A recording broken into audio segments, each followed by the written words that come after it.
Hello everyone. We're going to begin where we left off. Again, my name is Matthew Ewing. Last week we began the first portion of the new octave, the octave called The Art of Living. And the very first topic series that we're doing is on deconstruction. The first topic within that series was that of clearing house, and we talked about how that house is a metaphor for, in essence, everything, the sum totality of the space that you occupy. So it's both your inner space and your outer space. We'll talk about later on how there's no difference between the two, and that the separation, the delineation, is the main cause for the disharmony that we have on the planet. Topic 2, however, is deprogramming. At the very end of the last talk, we discuss the act of unconscious behavior patterns. Those are programs. That's what people mean when they say programs. See, a lot of times when you enter into specialized worlds, they come with their own language. The esoteric world has one as well. They'll talk a lot about unconscious behavior or conscious expansion or programs and things like that. But the honesty of it is, most of the time they're just regurgitating things that they perceive to be the right answer without actually understanding the concept. See, you'll know when someone understands a concept when they can apply it metaphorically, when they can apply an analogy that takes it out of context and makes it tangible to your reality. When somebody isn't capable of doing that and they fall back on, in essence, asking you to have faith, it means that, well, what they're expounding is not their own. It's a program. The concept of clearing house means that once you become aware of the fact that that you might have taken on board a few misperceptions about the nature of reality, which is what an awakening is. It's an awakening to sort of the deeper self that denies and actually refutes all versions of contemporary reality. It says that literally these things can't exist if I do, and I do. So what it necessitates from there is a clearing house on the outer portion, which is the easier side, and then the inner portion. By the inner portion, the main thing that we're targeting is behaviors. And that's the first portion. See, we exist in layers. There's a very epicenter of our essence. And in that epicenter is where the majority of the I am concept resides. We'll talk about later more about what that is. But it extends out from there through layers of, bodies. And each one of those bodies has specific taskings and specific drives, specific ways of relating information. Also, each one of those bodies gets mired down with these programs, because most of the programs that exist right now, most of the unconscious behavior patterns, are multidimensional. So they hit not just at the core of who you are, but extend all the way through that core out. They manifest as unconscious behavior patterns that are most often self-destructive, repeating terrible relationships where the person that you're supposed to love is treating you like, shit, and to continue to go to such a thing. Keep in mind that this behavior pattern applies to all forms of relationships, including religious ideologies, workspaces, and alcohol dependencies, friendships, sports relationships. Yeah, when you love a team and you give them everything and they give you nothing but battered emotions in return, what do you think that is? Other than an unconscious behavior pattern that says you must love sports because that's what it means to be normal. See, the primary motivation for all of these behaviors they come from either an expanded or a contracted point of view. Yes? We talked about this already. The feminine and masculine. Which, by the way, has nothing to do with sexual organs. It has nothing to do with male or female. Feminine and masculine are descriptions of the behavior of energies. Masculine energy drives and contracts. Yes? Feminine energy flows and sort of absorbs. Anyway, the two primary motivations stem from these two primal types of energy, masculine and feminine. The first motivation is love. I'm not even going to talk about it because the word right now is too loaded. There's too much misconception and distortion around it. Disney has in essence hijacked it and trademarked an idea of what love is supposed to be. So if I was to attempt to define love, I would have to first spend time tearing down other people's definition. That's a very masculine approach, and it's not in keeping with my nature. The second primary motivation is fear. Fear is a contraction of the spirit. It's the fruit of ignorance. And I mean that in the most literal term. If you follow fear back all the way to its source, every single time you'll see it ends in a black abyss. Because it ends with no knowledge of the thing that you're afraid of. Most often we're afraid of things that cannot give you knowledge in the first place. We're taught that we should fear God, that we should fear fear itself, that we should fear righteously like the arm of the law. Huh? We should fear judgment for our actions.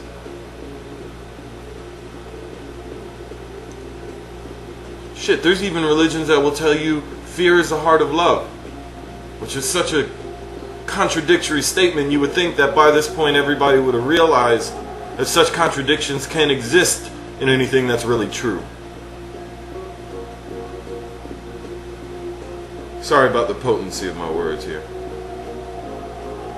Not really. Anyway, fear is the primary motivation for all unconscious programming because it's designed to keep you in a contracted state where you're worried about survival. Even the concept of survival is fear-based. Logically, I could tell you that if you were born into a human body, you will survive.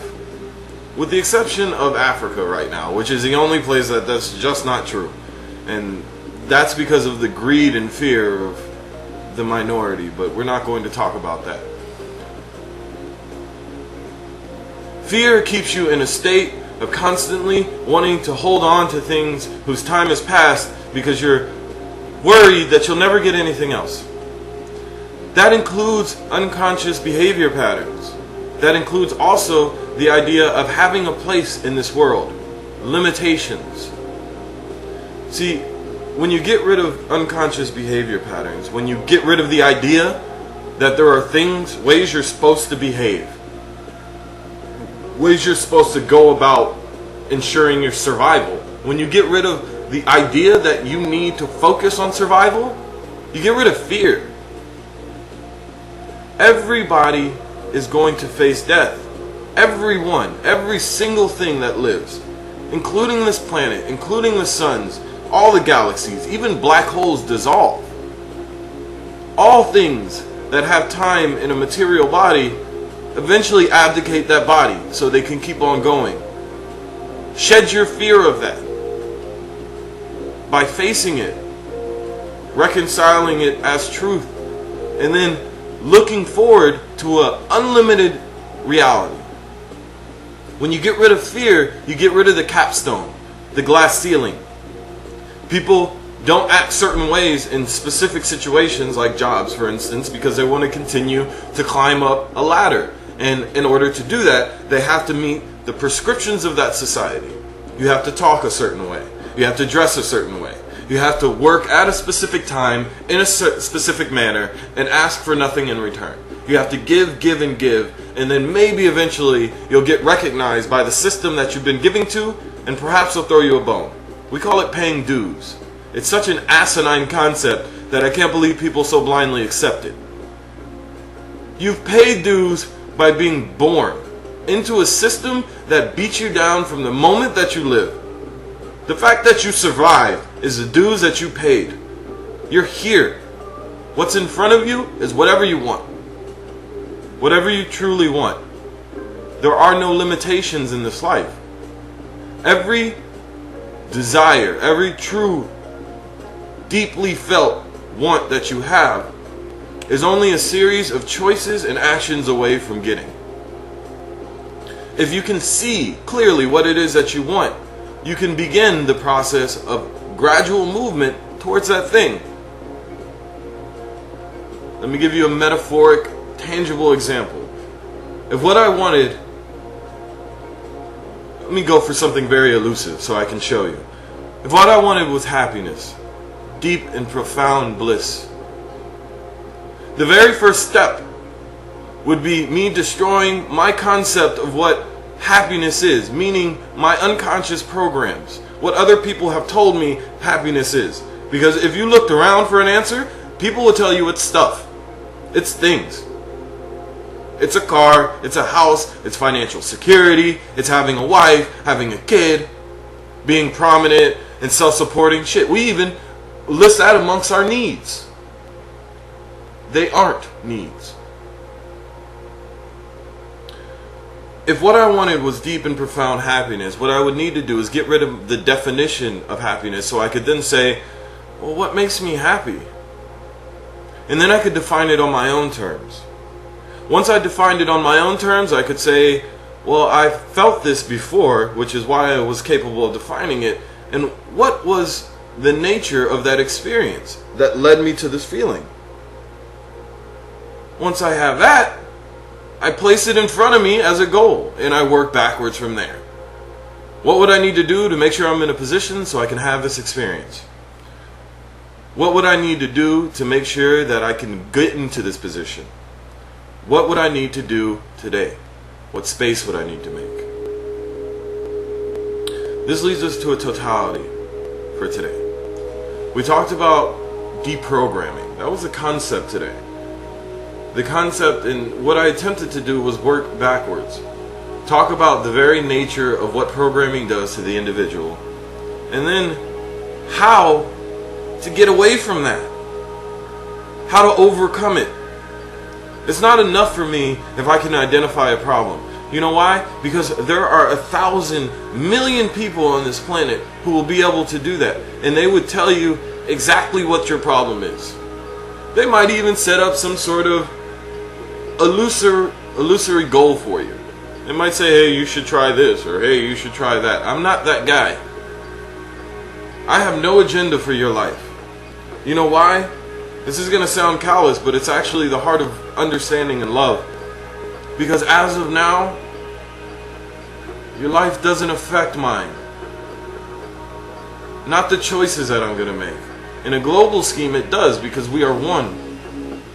But it will not affect the course that I'm walking unless you decide to be part of that course.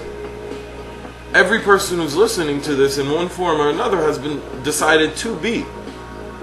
So you join me in the reality that I'm crafting. Therefore, the effect that you have on my life is only beneficial, only exponential. You're helping me to grow.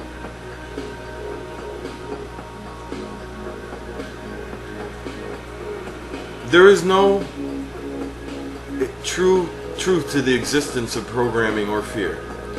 So what happens is when you bring your consciousness into the things that generate unconscious behavior patterns, fear, contraction, when you bring your real consciousness into them, they dissolve. They're like wisps of mist in sunlight. They cannot stay. They must go. And then what happens is you find that there's space available for you to then fill it with what makes you happy. What makes me happy is filling my space with you. With this light that's surrounding me right now. With the words that are vibrating from my soul. Find your love, your happiness, and then chase it. Without fear, without limitations, without hesitation. I love you. Bye.